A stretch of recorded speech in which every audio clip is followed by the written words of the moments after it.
아, 이스라엘 성전이 회복되어지는 가운데 1차 귀환 때 예루살렘 성전이 만들어졌습니다.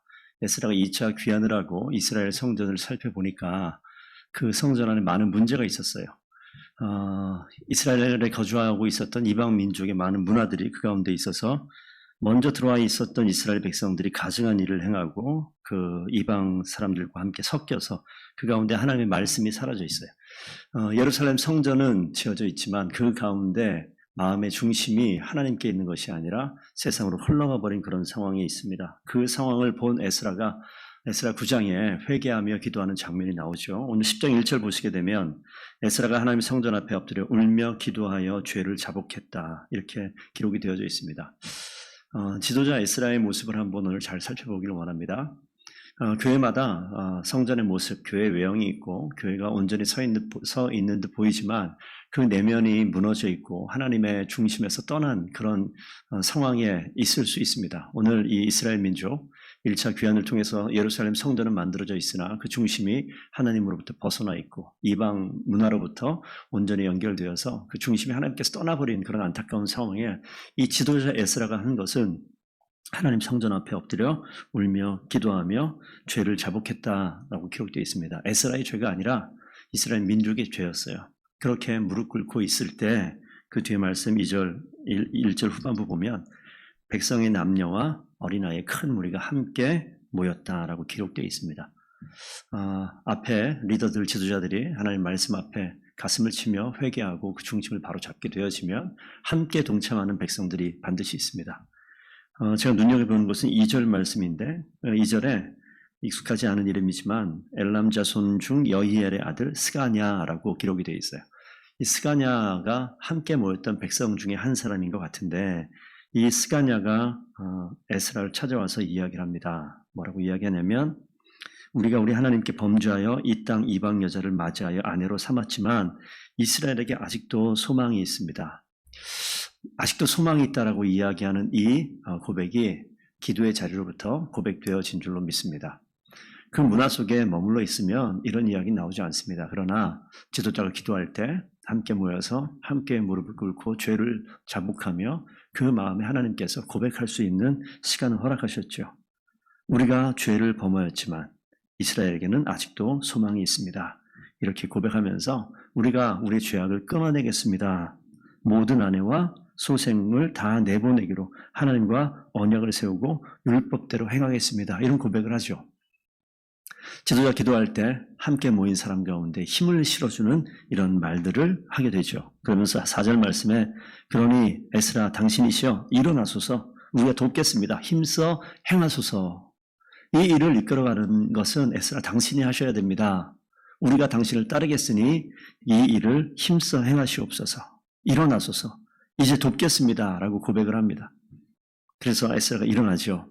그리고 그들의 죄를 근심하며 음식을 먹지도 않고 물도 마시지 않고 6절에 보니까 금식하며 기도하고 마음의 결단을 합니다. 이스라엘 백성들을 모으죠. 3일 안에 예루살렘 성전으로 다 모여라라고 공포를 합니다. 이 3일이라고 하는 것은 이스라엘 단에서 브엘세바까지 이스라엘 전역에 있는 사람들이 3일 시간이면 모두 다 모일 수 있는 그러한 거리 가운데 있습니다. 60km 안 되는 그 거리 안에 있기 때문에 3일이면 다 올 수 있습니다. 그리고 이 말씀은 그러니까 이스라엘에 있는 모든 사람들은 다 모여라라고 이야기하는 거죠. 다 모여서 뭐합니까? 오늘 공포하는 거예요. 그동안에 성전에 있으나 마음의 중심이 떠난 이 상황 속에 있는 모든 자들이 죄를 자복하고 이 죄를 끊어버리고 그렇게 하나님 앞으로 나아오라 공포하게 되는 겁니다. 많은 백성들이 함께 모여서 그 가운데 당신의 말씀대로 우리가 마땅히 행하겠습니다. 고백을 합니다. 이 고백의 자리에 하나님께서 일하시는 거죠. 우리가 이 위기의 상황들, 이 교회가 세워져 가는 상황도 이와 동일합니다. 우리가 교회의 외형을 중시 여겨서 교회가 인원이 많이 늘어나야 되고 교회가 규모가 커져야 되고 교회가 자립할 수 있어야 되고 이런 것들에 많은 관심을 가질 수 있습니다. 1차 귀환한 이스라엘 백성들이 성전 건축을 완공했지만 그 중심에 서 있는 사람들이 우리 말씀을 보시면 나타나지만 이 방백들과 고관들이 중심이 되어서 하나님의 말씀이 아닌 이방의 가증한 것들을 쫓아갔다라고 성경이 기록되어져 있어요. 오늘 이 말씀을 공포하고 이 죄악 가운데 이 가증한 것들을 버리고 아내를 버리고 소생까지 버리고 다시 돌아오겠다라고 고백을 할 때 에스라가 명령을 하죠. 족장들 가운데 대표를 세워서 이 문제가 되어 있는 이런 사람들을 조사할 때 오늘 읽은 본문 읽지 않았지만 뒤에 보시면 18절에는 제사장 무리들이 이렇게 나와요. 23절에는 레위 사람 중에서 24절에는 노래하는 자 중에서 이렇게 나옵니다. 이 제사장과 레위 사람 노래하는 자라고 이야기하는 것은 성전 안에서 일하는 사람들입니다. 가장 말씀의 중심, 하나님 중심으로 서 있어야 되는 이 사람들 가운데도 가증한 문화에 빠진 사람들이 있다는 거예요. 맨 마지막 25절쯤 보면 이스라엘 중에서 백성들을 이야기합니다. 그러니까 영적인 지도자로부터 모든 백성까지 온통 다 가증한 문화 가운데 이끌려갔다라는 것을 보여주는 것이죠. 특별히 18절 말씀 보시게 되면 제사장 무리 가운데 이방 여인을 아내로 맞이한 자 중에는 예수아의 자손 요사닥의 아들과 그의 형제 마세야, 엘리에셀, 야립, 그달랴라고 나오는데 여기서 예수아의 자손이라고 나와요.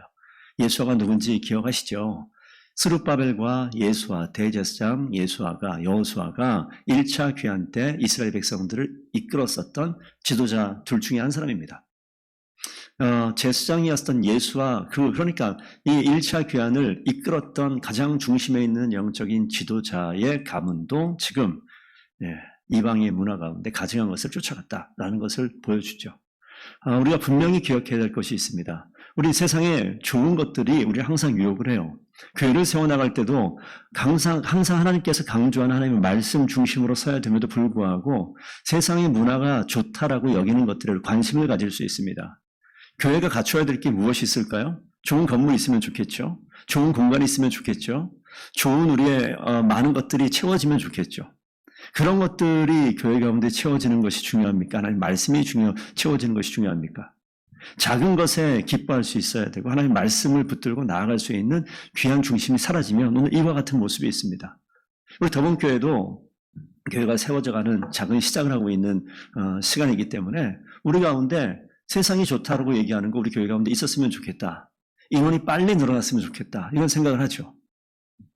과연 인원이 빨리 늘어나는 게 정말 영혼에 대한 갈급한 마음이 있어서 그런지 하나님 말씀을 사모하니 말씀에 순종하는 그러한 결과로서 우리가 나타나는 그러한 우리 바람인지 살펴보셔야 됩니다. 그렇지 않으면 이 교회가 오늘 1차 귀환한 자들이 성전은 만들어놨으나 그 중심에 말씀이 사라져 가증한 것을 쫓아갔었던 그 모습과 별반 다른 모습으로 전락하게 될 수 있는 그런 모습이 우리 더본교회 가운데도 있습니다. 먼저 깨어있는 지도자들이 항상 조심하셔야 돼요. 예수와의 자손들 가운데 타락의 길로 왔습니다. 목사와 목자들과 이 모든 기관에 이 세워져 있는 리더들이 분명히 기억하셔야 됩니다. 하나님 말씀 중심으로 서지 아니하면 그 모든 사람들이 가증한 문화, 세상이 복귀에 좋다고 여기는 것들 쫓아갈 수밖에 없는 것이 우리 연약한 인생입니다. 그렇기 때문에 예수아가 무릎 꿇고 금식하며 기도하며 이 가증한 것들을 내보내기로 결단하지 않습니까? 우리 더본교회도 이 말씀의 터 위에서 말씀 중심으로 하나님의 말씀이 사라졌다 하면 이 모든 것들을 끊어내고 버릴 수 있는 그런 결단이 반드시 있어야 될 줄로 믿습니다. 더본교회가 하나님 말씀 위에서 2024년 한 해에 정말 건강하게 하나님을 간절히 바라고 사모하며 그 한 해를 멋지게 시작할 수 있는 귀한 주의 교회 되기를 간절히 축복드립니다.